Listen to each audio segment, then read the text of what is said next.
আসসালামু আলাইকুম শিক্ষার্থীরা, আশা করি সবাই ভালো আছো, সহজে পড়া শিখির সাথে আছো।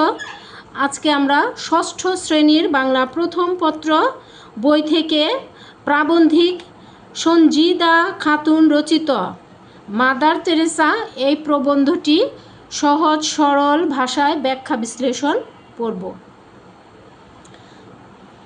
এখানে একটি ছবি দেখা যাচ্ছে, ছবিটি কার বলতে পারো? এটি হাতে আঁকা মাদার তেরেসার একটি ছবি।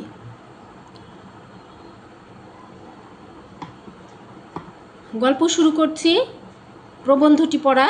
মানুষ মানুষকে ভালোবাসবে, এটাই স্বাভাবিক, কিন্তু সব সময় তেমন দেখা যায় না। আবার বিভিন্ন যুগে এমন মানুষও পৃথিবীতে আসেন যারা মানুষের সেবাতেই প্রাণ ও মন ঢেলে দেন। ভালোবাসা দিয়ে তারা জয় করে নেন দুনিয়া।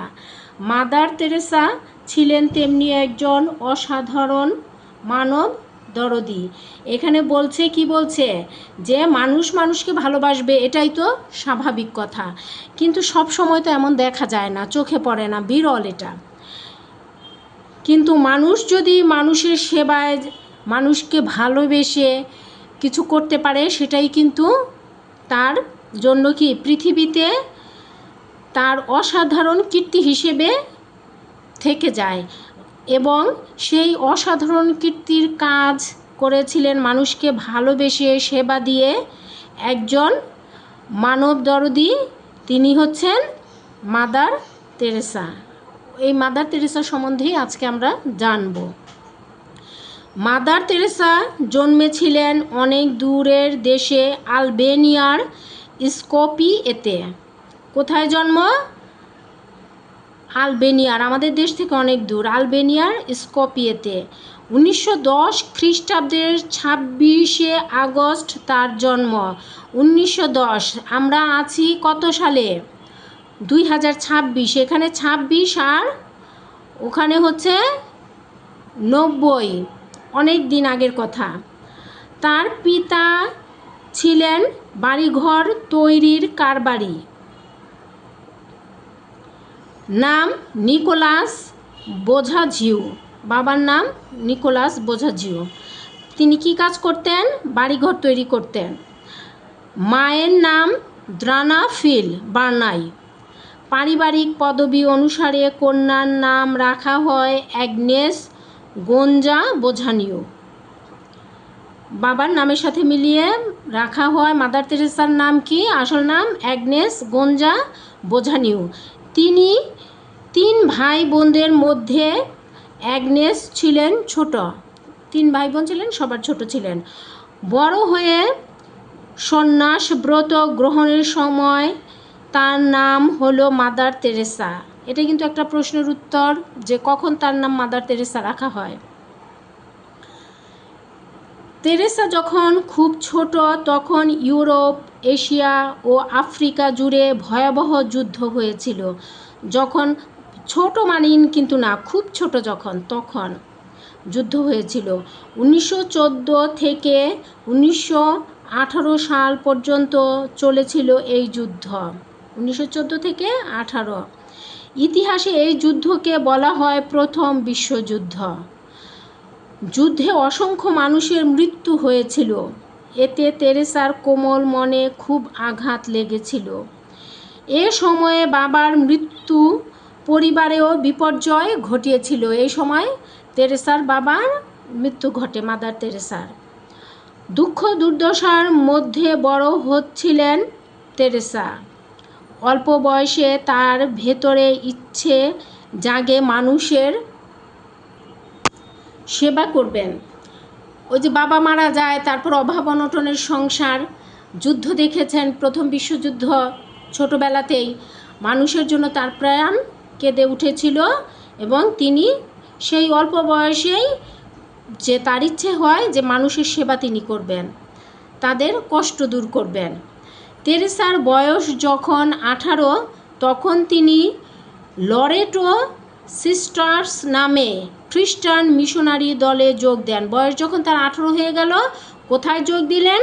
লরেটো সিস্টার্স নামে খ্রিস্টান মিশনারির দলে। ব্রিটিশ শাসনাধীন ভারতে এরা কাজ করতেন, ব্রিটিশের অধীনে আর কি এই দলটি কাজ করত। দার্জিলিংয়ে লরেটো সিস্টার্সদের আশ্রমে 3 বছর তিনি নান হওয়ার প্রশিক্ষণ নেন। বলছে এটা দার্জিলিংয়ের যে লরেটো সিস্টার্সদের আশ্রম ছিল সেখানে তিনি 3 বছর প্রশিক্ষণ নিয়েছিলেন। বাঙালিদের মধ্যে কাজ করার জন্য বাংলা ভাষাও রপ্ত করেন, বাঙালিদের সাথে কাজ করার জন্য তিনি বাংলা ভাষা চর্চা করেন। এরপর কলকাতায় সেন্ট মেরিজ স্কুলে শিক্ষকতার দায়িত্ব পান। তারপরে তিনি কলকাতার সেন্ট মেরিজ স্কুলে শিক্ষক হন। 17 বছর সেখানে কাজ করেন তিনি, 17 বছর চাকরি করেন সেন্ট মেরিজ স্কুলে। স্কুলের ছাত্রছাত্রীদের মধ্যে সেবার আগ্রহ জাগাতে চেষ্টা করতেন তেরেসা। সপ্তাহে 1 দিনের টিফিনের পয়সা বস্তির দরিদ্র শিশুদের জন্য খরচ করতে তিনি উৎসাহ দিতেন তাদের। বলছেন প্রতিদিনই তো ছাত্রছাত্রীরা টিফিন খায়, তো তাদের উৎসাহ দিতেন যে সপ্তাহে অন্তত 1 দিনের পয়সা তোমরা দরিদ্র বস্তির বাচ্চাদের জন্য খরচ করো। আচ্ছা, বাংলার মানুষের দুঃখ দুর্দশার মাদার তেরেসাকে খুব বিচলিত করেছিল। সেই সময় বাংলার মানুষের দুঃখ দুর্দশা মাদার তেরেসাকে আলোড়িত করেছিল। মানুষের সেবায় আরও কাজ করার জন্য মনে খুব তাগিদ অনুভব করছিলেন। বলছেন মানুষের সেবা করার জন্য তিনি মন থেকে তাগিদ পাচ্ছিলেন, উৎসাহ পাচ্ছিলেন। অবশেষে 1948 সালে লরেটো থেকে বিদায় নিয়ে তিনি শুরু করেন একেবারে গরিবদের সেবার কাজ। 1948 সালে তিনি, তখন তার বয়সও প্রায় অর্ধ বয়স হয়ে যায়, তখন তিনি গরিবের সেবার কাজ শুরু করেন। গাউন ছেড়ে পরলেন শাড়ি, বিদেশিরা তো গাউন পরে, সেটা ছেড়ে শাড়ি পরলেন, বাঙালি নারীর পোশাক। সেই থেকে 3টির বেশি শাড়ি তার কখনো ছিল না। 3টা শাড়ি রাখতেন, একটা ধুয়ে দিতেন, একটা পরতেন, একটা প্রয়োজনের জন্য রাখতেন। একটি পরার, একটি ধোয়ার, আর একটি হঠাৎ দরকার কিংবা কোনো উপলক্ষের জন্য রেখে দেওয়া। তার হাতে টাকা পয়সাও বিশেষ ছিল না, তবে মনে ছিল গরিব দুঃখী মানুষের জন্য ভালোবাসা আর প্রবল এক আত্মবিশ্বাস। ভালোবাসা যেমন ছিল, আত্মবিশ্বাসও ছিল যে তিনি পারবেন। কলকাতার এক অতি নোংরা বস্তিতে তিনি প্রথম স্কুল খুললেন।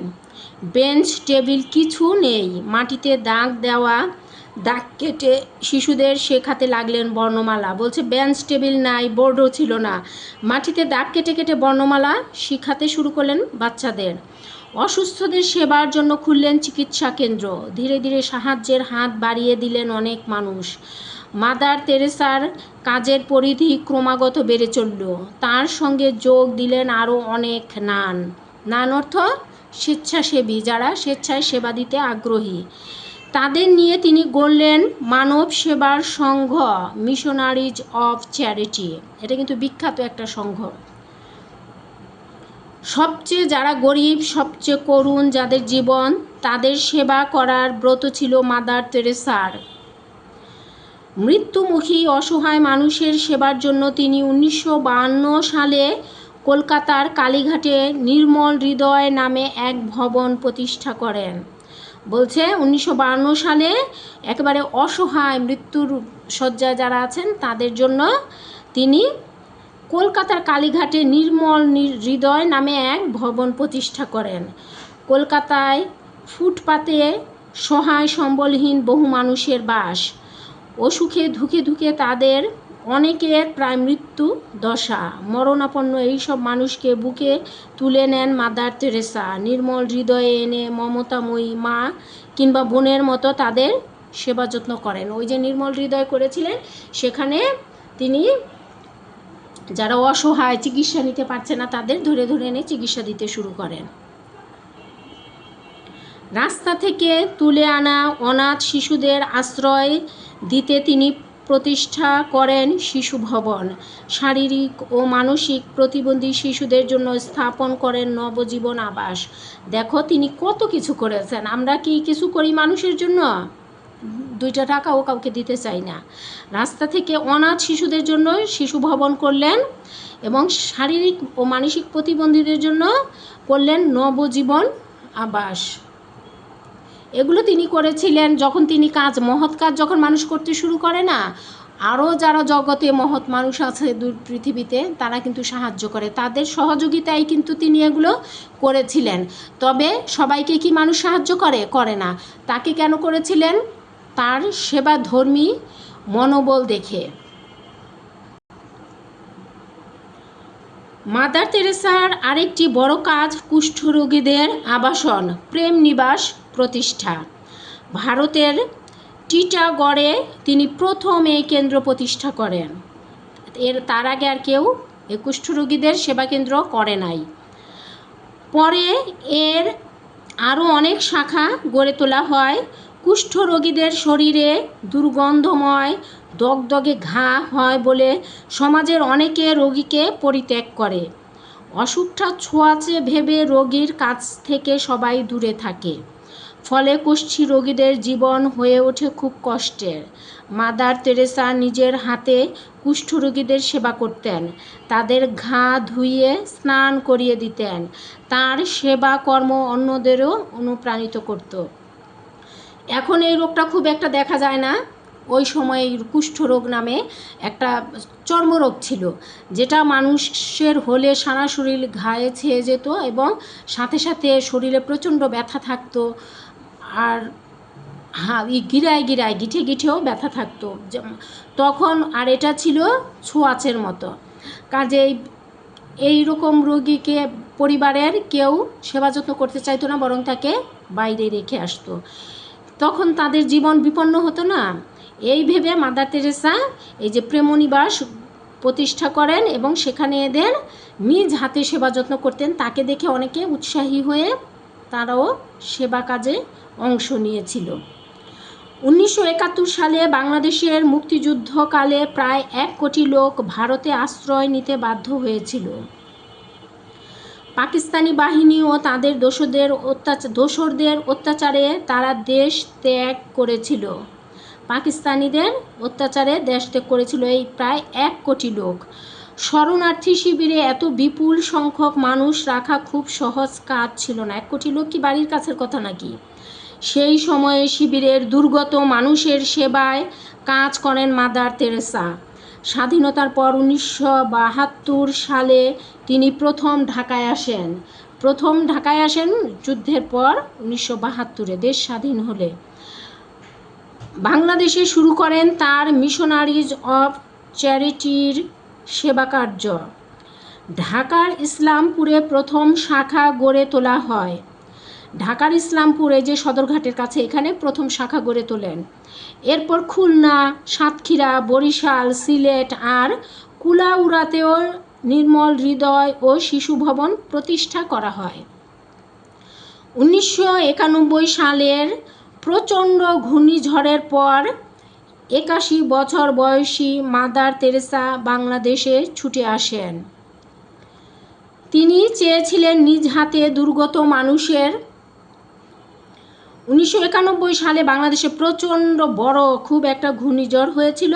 তখন মাদার তেরেসার বয়স 81 বছর। সেই 81 বছর বয়সে তিনি বাংলাদেশে ছুটে এসেছিলেন এই ঘূর্ণিঝড়ে কবলিত দুর্গতদের সেবা করার জন্য, ত্রাণের জন্য কাজ করবেন। ভালোবাসা দিয়ে মানুষের জীবনকে শান্তিময় করার জন্য কাজ করে গেছেন মাদার তেরেসা। সেবা কাজে মানুষকেই সবচেয়ে বড় করে দেখেছেন তিনি। ধর্মের ফারাক, দেশের বিভিন্নতা, জাতির পার্থক্য তিনি কখনো বিবেচনায় নেননি। বলছেন তিনি শুধু সেবাকে সেবাই মনে করতেন, অন্য কিছু আর না। তাই সব দেশের সব ধর্মের মানুষের ভালোবাসা তিনি পেয়েছেন। সেবা কাজের জন্য বহু সম্মাননা তিনি লাভ করেছেন। তার মধ্যে শ্রেষ্ঠ হলো নোবেল পুরস্কার। এই যে দেখো, বহুকাঙ্ক্ষিত নোবেল পুরস্কার, সেটাও তিনি পেয়েছেন এই সেবা কাজের জন্য। যে পুরস্কার শান্তির কাজের জন্য, জীবনে কোনো পুরস্কারের অর্থই নিজের জন্য ব্যয় করেননি মাদার তেরেসা। নোবেল পুরস্কারের অর্থ দান করেছেন দুঃখীজনের জন্য। দেখো, কোনো পুরস্কারের টাকাই তিনি গ্রহণ করেননি নিজের জন্য, সবই মানুষের জন্য দান করে গেছেন। সেই সাথে আরেকটি কাজ করেছিলেন। নোবেল পুরস্কার প্রদান উপলক্ষে সুইডেনের নোবেল কমিটি এক ভোজসভার আয়োজন করে।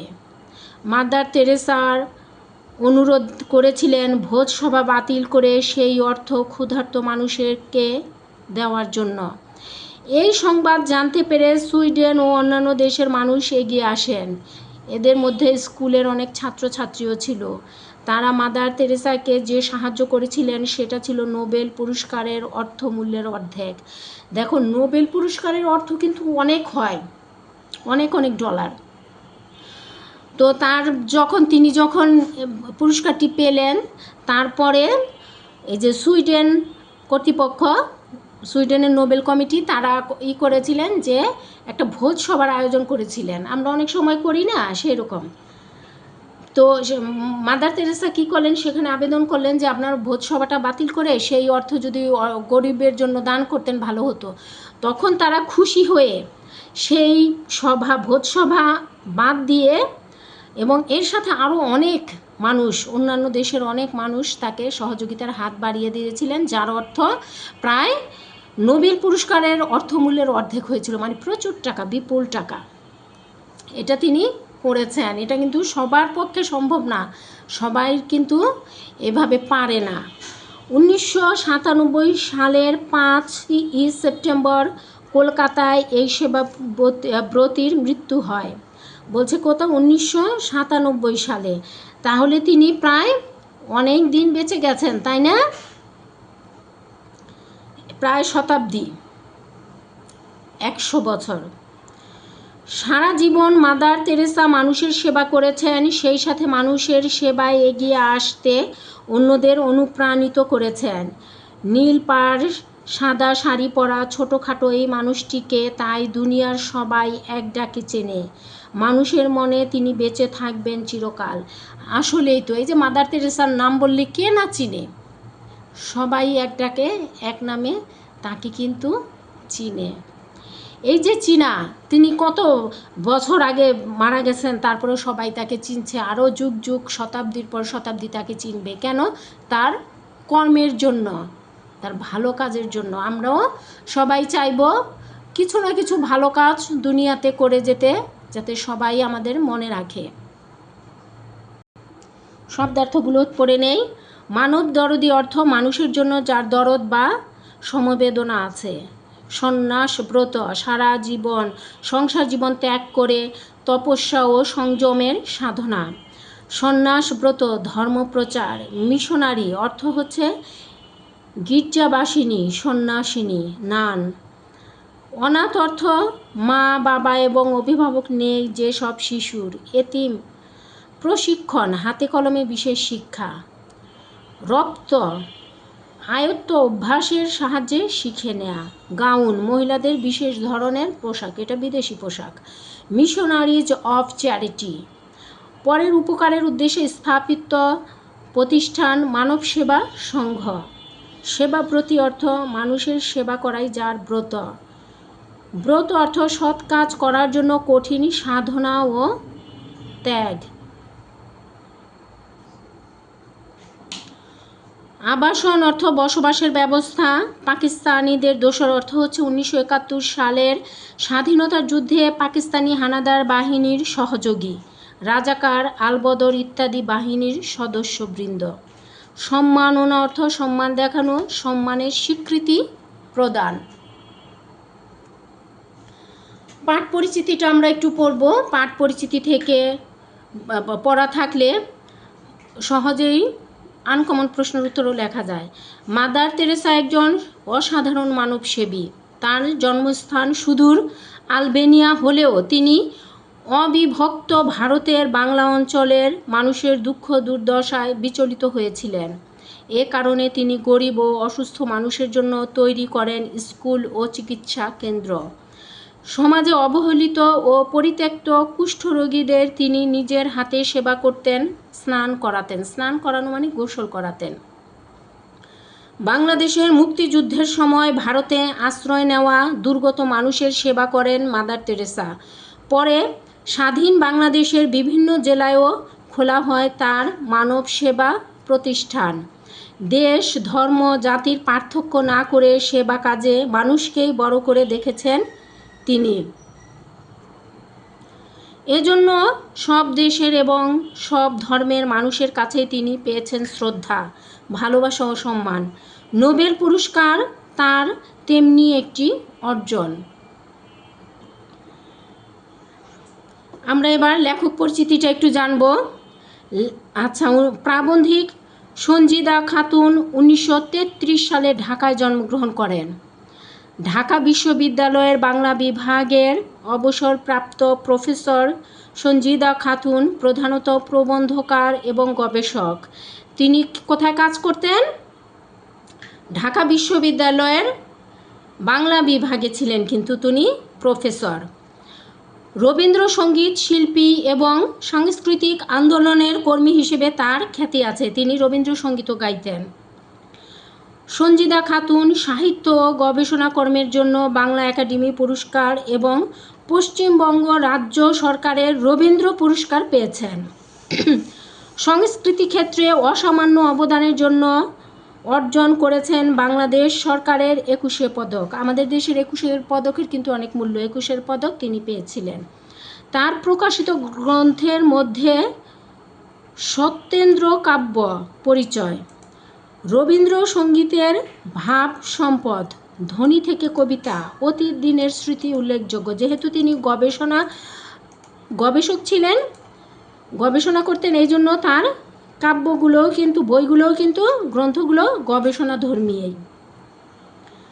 শেষ হলো আমাদের আজকের মাদার তেরেসার সহজ পাঠ ক্লাস।